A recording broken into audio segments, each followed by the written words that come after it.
Donc, vous, dans votre intelligence, vous prenez des micro-organismes qui ne contaminent que les animaux. Vous emmenez ça en laboratoire. Vous variez ça, vous bougez, vous mettez tout ce qu'il y a à bouger pour que finalement, ça commence à contaminer aussi les humains. Pour que finalement, vous créez des vins.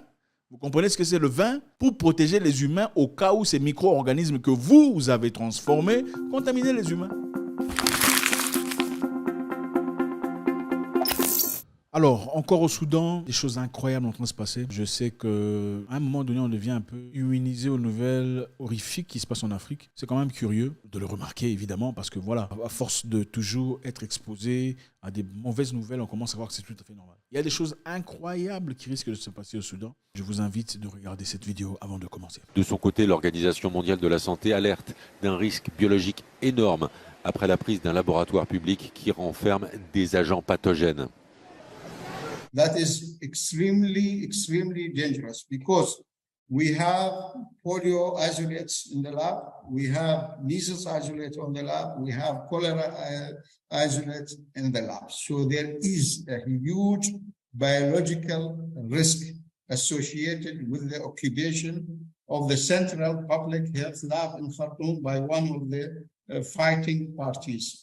Alors c'est évident, on le dit, on l'a dit très clairement, il y a des laboratoires Biolab au Soudan. Personne n'était au courant, malheureusement. En tout cas, ce n'était pas officiel. On dit que le Parlement soudanais n'était pas au courant qu'il y avait des laboratoires Biolab. Alors c'est quoi le laboratoire Biolab? Ce sont des laboratoires très importants, très intéressants. C'est le genre de laboratoire, en tout cas très typiquement, très banalement, on dira, ce sont des laboratoires où on développe des micro-organismes très dangereux, c'est-à-dire des virus, des bactéries, des super-organismes capables de détruire complètement, pas seulement une personne, mais toute une communauté d'humains. Et quand on parle de virus, on parle de virus très virulents. On parle de la classe de Ebola. Là, on parle de PIFO Laboratories. Ce sont des laboratoires où les gens prétendument intelligents vont dedans pour essayer de manipuler ces histoires dans l'objectif de comprendre comment ça fonctionne. C'est ce qu'on dit officiellement. Mais pas seulement de comprendre comment ça fonctionne, aussi l'objectif de varier, de bouger, changeant un peu ici. Si cette histoire ici ne fonctionne que chez les animaux, on va essayer de voir comment on peut transformer ça ici et là pour voir comment ça peut faire chez les humains.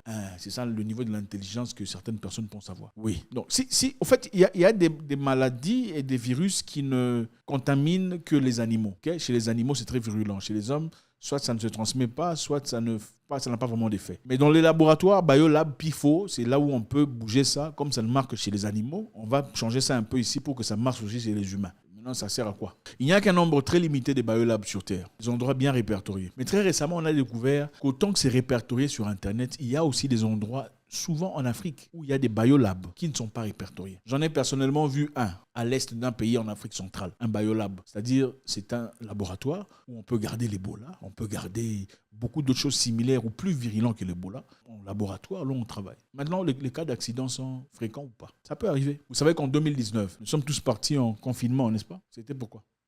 N'est-ce pas?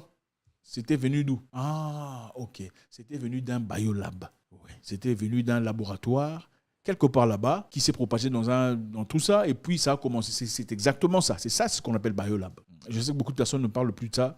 Beaucoup de personnes pensaient que c'était venu des animaux. On a mangé des poissons ou on a mangé des singes. Non, ce n'était pas ça. C'était venu d'un laboratoire, parce que on le sait maintenant, c'était sponsorisé par un groupe de personnes que je ne citerai pas. Oui, c'est eux qui sponsorisent. Je ne dirai pas le nom, sinon ça sera censuré. C'est eux qui sponsorisent ces études de ces micro-organismes, dans l'objectif d'avoir des données, d'avoir de la connaissance sur comment, pas seulement sur comment ça fonctionne, mais aussi sur comment le permettre, si ça ne contaminait que les animaux, sur comment ça commence à contaminer aussi les humains. Pourquoi contaminer les humains? Pour que finalement, eux disent prétendument, au cas où ça contaminait les humains, finalement, on peut créer des antidotes pour combattre cette histoire. Donc, vous, dans votre intelligence, vous prenez des micro-organismes qui ne contaminent que les animaux. Vous emmenez ça en laboratoire. Vous variez ça, vous bougez, vous mettez tout ce qu'il y a à bouger pour que finalement, ça commence à contaminer aussi les humains. Pour que finalement, vous créez des vins. Vous comprenez ce que c'est le vin? Pour protéger les humains au cas où ces micro-organismes que vous avez transformés contaminaient les humains par hasard. Vous trouvez ça intelligent, non? Voilà. Maintenant, le Soudan, pendant la guerre, on dit que les biolabs au Soudan sont entre les mains des inconnus armés. Et les risques qui y sont incroyables. Parce que tout ce qu'il y a là-bas, ce sont des choses incroyables qui, si ça commence, ça dit que ça commence à être contaminé d'une personne à une autre. Ce n'est pas seulement le Soudan, c'est toute la partie de l'Afrique de l'Est, ainsi que, voilà, comme les humains traversent d'un endroit à un autre. C'est très facile de contaminer une personne à une autre, une personne qui carrément traverse la frontière pour aller ailleurs. l'intérieur, et ça continue. Donc l'Ebola, le je sais pas quoi, le vent machin qui vient de sortir récemment ici, beaucoup d'autres histoires. Et c'est ça le grand problème. Au départ, c'était une histoire entre des généraux soudanais qui se battaient pour une histoire de pouvoir. Qui va diriger qui sera à la tête de qui? Des généraux qui ont travaillé ensemble dans le passé. Évidemment, malheureusement, à cause d'eux, beaucoup de personnes perdent la vie. Le général Abdel Fattah al-Boutran et le général paramilitaire Mohamed Hamdan Dagalo. C'est ces deux généraux militaires qui se battent, qui se prennent la tête sur qui dirigera le pays. Évidemment, après quelques temps, qu'est-ce qu'on a entendu? On a entendu qu'il y avait Wagner à l'intérieur, n'est-ce pas? CNN a fait son investigation, a découvert qu'il y avait Wagner à l'intérieur qui soutenait un groupe. Wagner à l'intérieur. Bizarrement, on entend que les autres là-bas aussi ont envoyé des militaires de l'autre côté. Et ils ont envoyé des militaires, pourquoi? Ils ont envoyé des militaires pour venir sauver leur population dans l'ambassade. Est-ce que pour sauver la population de l'ambassade, il faut envoyer combien de militaires et des forces spéciales? En tout cas. Vous pensez que si dans un pays, quoi qu'il en soit, quel qu'en soit le pays, si on dit, bon, ça, ce sont les gens de ce pays-là, ils veulent aller à l'aéroport, on va les tirer dessus. On va les tirer dessus. Non. Les gens ont peur, mais ils ont envoyé des militaires. Donc il y a Wagner, d'après CNN, il y a aussi eux qui sont là-bas, stationnés. Maintenant, on nous dit qu'il y a des laboratoires bio, c'est-à-dire des laboratoires biologiques où on peut fabriquer des fusils biologiques. Heureusement, je ne pense pas que les Soudanais aient cette capacité ou ce niveau scientifique, mais c'est une façon indirecte, à mon avis, de pouvoir nous prévenir au cas où un truc arrivait, au cas où une nouvelle maladie commençait. Voilà, comme ça, vous ne ferez pas beaucoup d'investigations parce qu'on vous avait déjà prévenu qu'il y a des gens, des inconnus qui sont en train de manipuler les biolabs, qui sont en train de contrôler les biolabs. On dit que l'Organisation mondiale de la santé alerte sur les risques biologiques après l'occupation d'un laboratoire par des combattants. Le laboratoire contient des échantillons des agents pathogènes de la rougeole, du choléra, de la poliomyélite. Une situation périleuse, les risques biologiques sont très élevés au Soudan. Après l'occupation d'un laboratoire national de santé par les belligérants, a alerté l'Organisation mondiale de la santé. J'ai reçu hier un appel téléphonique du chef de laboratoire central de santé publique.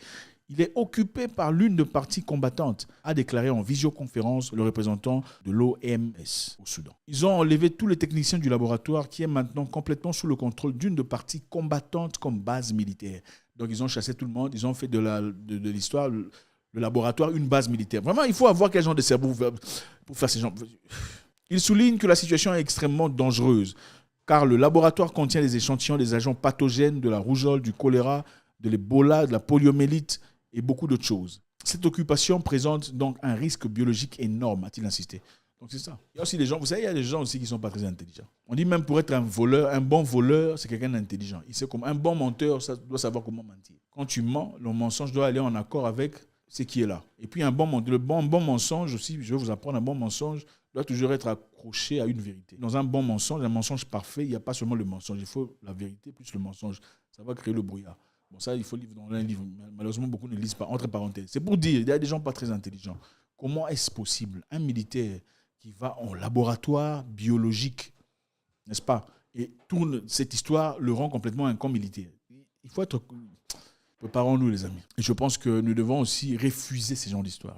Refuser ces laboratoires qui sont généralement sponsorisés. On va vous sponsoriser autant d'argent pour venir mettre un laboratoire P4 chez vous dans votre pays. Ah oui, les gens du gouvernement mangent l'argent, mais le laboratoire est là. Vous avez des laboratoires P4 sans que vous le sachiez. Moi, j'ai vu ça moi-même, dans un pays dont je ne citerai pas le nom. Laboratoire P4. Ça peut faire des dégâts énormes. Et personne ne comprendra d'où c'est venu. Vous vous souvenez, en Sierra Leone et au Libéria, quelque chose s'était passé. Les gens tombaient comme des moutons. Vous vous en souvenez? Vous pensez que c'était venu d'où? Mais pour eux, il y a eu une personne qui est tombée, un médecin leucoderme qui est tombé malade. Ils avaient dit qu'ils n'avaient pas de médicaments pour ça. Mais quand un médecin, pas comme nous, est tombé malade, le jour d'après, on a envoyé un avion médicalisé. Un avion médical est venu atterrir, on l'a pris, on est parti. Le monsieur n'est jamais mort. Comment il a survécu?